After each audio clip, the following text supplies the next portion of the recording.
Uncle Mehra डोला जी, जैसे कि आप सभी को पता आज संविधान दिवस है। आपको बताते चलें डॉक्टर भीमराव अंबेडकर की 125वीं जयंती के अवसर पर 2015 में प्रधानमंत्री नरेंद्र मोदी ने संविधान दिवस मनाने की शुरुआत की थी और इसका उद्देश्य जो था वो नागरिकों में संवैधानिक मूल्यों के प्रति जागरूकता बढ़ाना था। और संविधान जो है बनाने में डॉक्टर भीमराव अंबेडकर की एक अहम भूमिका थी। और आपको बताते चले क्योंकि संविधान सभा के मसौदा समिति के वह अध्यक्ष थे। और इसी बात पर चर्चा करने के लिए संविधान दिवस पर चर्चा करने के लिए हमारे साथ रिटायर्ड जज सुभाष गुप्ता जी मौजूद। डॉक्टर साहब, संविधान बनाने का उद्देश्य यही था कि नागरिकों को जागरूक करना। आज के समय में ऐसे कौन कौन से संविधान में कौन से ऐसे कोई अमेंडमेंट हुए हैं जिसके प्रति आपको लगता है कि जनता को जागरूक होना बहुत जरूरी है? देखिए, ये जो आप कह रहे हो ना, संविधान बनाया गया कि देश में एक जैसी बात हो, जो भी कानून बने वो संविधान के मुताबिक बनेंगे, संविधान के खिलाफ कोई कानून ना हो। क्योंकि और संविधान से ही हमारे 3 फैक्टर होते हैं, पॉलिटिकल, सोशल और दूसरे इकोनॉमिक, उससे ही रेगुलेट हो। अब फंडामेंटल राइट पढ़ना, सारे हर बंदे का ख्याल रखा गया है। किसी भी वो आप कह सकते हो कम्युनिटी से हो, रिलीजियस फेथ से हो, कोई भी हो, हर एक का है फंडामेंटल राइट। देखिए क्या हुआ, जो हमारा राइट टू इक्वालिटी था, भाई सभी कानून के सामने एक जैसे हैं और उनको हर एक किस्म का एक जैसा हक है। तो लेकिन हक पहुंचाने के लिए कुछ लोग अनइक्वल बराबर नहीं थे, उनको बराबर करने के लिए उनके फंडामेंटल राइट्स, उनको रिजर्वेशन दी गई ताकि वो भी हमारे मुकाबले में आए। ये भी क्योंकि काफी टाइम से वो लोग डिप्रेशन में थे, आप कह सकते हो उनकी एक्सप्लॉइटेशन हुई है, डिप्रेस्ड क्लास है, तो वो भी एक बात रखी है। और देखिए हमारा क्या है, जहाँ पे अभी इतना जो हो गया है, कितनी चेंज आ चुकी है कि अभी हम राइट टू जो freedom of speech and expression उसकी बात करते हैं। और उसके तहत आपका RTA एक्ट है, राइट टू इन्फॉर्मेशन एक्ट, आप सुनते हो, वो भी उसे लाइन इंदिरा गांधी के केस में आया। किसी ने कहा भाई मुझे बात करनी है, freedom of speech and expression है, तो भाई freedom of speech and expression तब एक्सरसाइज करेगा, तब आप बात कर सकते हो उससे जब आपको इन्फॉर्मेशन होगी गवर्नमेंट के अंदर क्या हो रहा है, गवर्नमेंट डिपार्टमेंट एग्जीक्यूटिव क्या कर रही है, जुडिशरी क्या कर रही है, लेजिस्लेचर क्या।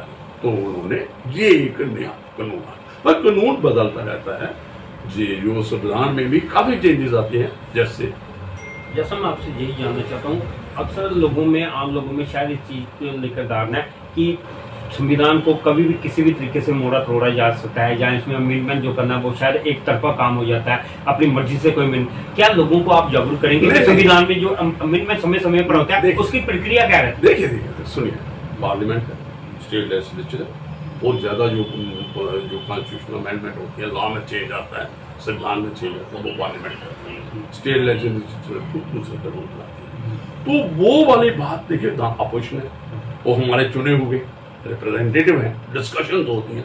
कई कानून जब इंट्रोड्यूस कर दिए जाते हैं उनको कहते हैं नहीं जी नहीं, डिस्कशन है, पार्लियामेंट कमेटी को भेज दिया जाता है। कई कमीशन बैठ जाते हैं, जैसे हमारा जी आपका आ गया नया जो यूनिफॉर्म सिविल कोड की बात की है, तो उन्होंने लॉ कमीशन को भेजा कि लोग से पूछिए, पता करें कि क्या है लोगों का क्वेश्चन, तो वो भी बोल लेते हैं, इंफॉर्मेशन लेते हैं, बातें होती है, डिस्कशन होती है, और पार्लियामेंट में फिर मेजॉरिटी होती है, वोट होता है, फिर कितने पहले लोकसभा, राज्यसभा, फिर आगे जाके कानून बनते हैं। तो संविधान में चेंज करने के लिए जो आपने, ये कानून की बात है, जो कानून क्या अमेंडमेंट, जो आर्टिकल 368 है,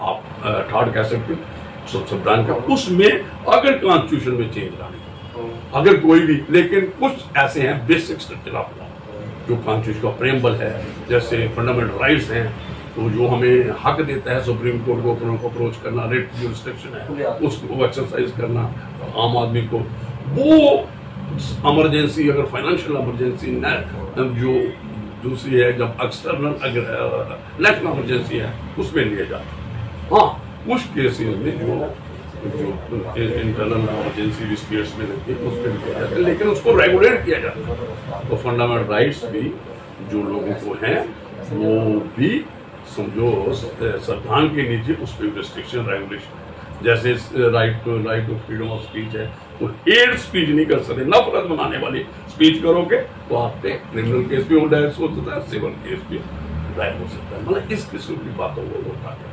तो मुझे लगता है आज एक बहुत बड़ा दिन है।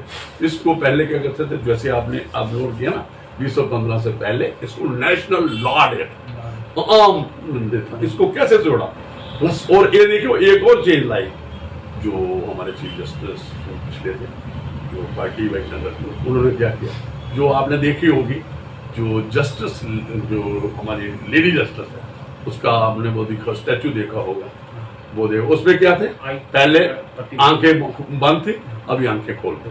ठीक है भाई, ओपन जो है प्रिंसिपल नेचुरल जस्टिस है, हर एक को सुनना है। और एक और बात की, जो उसने अपने हाथ में पीछे क्या रखा था, सोर्ड रखा था, उसकी जगह क्या रखा, संविधान की। सोर्ड का थोड़ा था कि ये पुराने इस्तेमाल करते हैं जोर जबरदस्ती के लिए, कार्ड उसके लिए, मार काट के लिए। उन्होंने कहा नहीं, इसमें सरकार के बता दो जो भी हो, देखिए फांसी भी देनी है, पेनल्टी भी है, जो हम करता है उसको वो भी संविधान के मुताबिक कानून बनाया गया है। तो कानून जो पुराने हैं, वो कुछ पुराने जो अंग्रेजों के टाइम के वो भी चल रहे हैं, लेकिन वो हमारे हाथ में है, हित में। हाँ, अभी 3 जो कानून ने, जो आपने पहले भी मेरे से बात की, मुझे लगता है क्रिमिनल जो 3 लॉ हैं चेंज आए हैं, जो जैसे भारतीय नागरिक सुरक्षा संहिता है, भारतीय न्याय संहिता है, और भारतीय अधिनियम जो है साक्ष्य अधिनियम, तो उसके बारे में भी तो वो भी चेंज है। तो चेंज आती है, तो ये एक जीवन संविधान है, इसमें चेंज आएगी, लोगों की मर्जी होगी, जो मजाकी कहेगी, जो दुनिया देश के लोग कहेंगे भाई।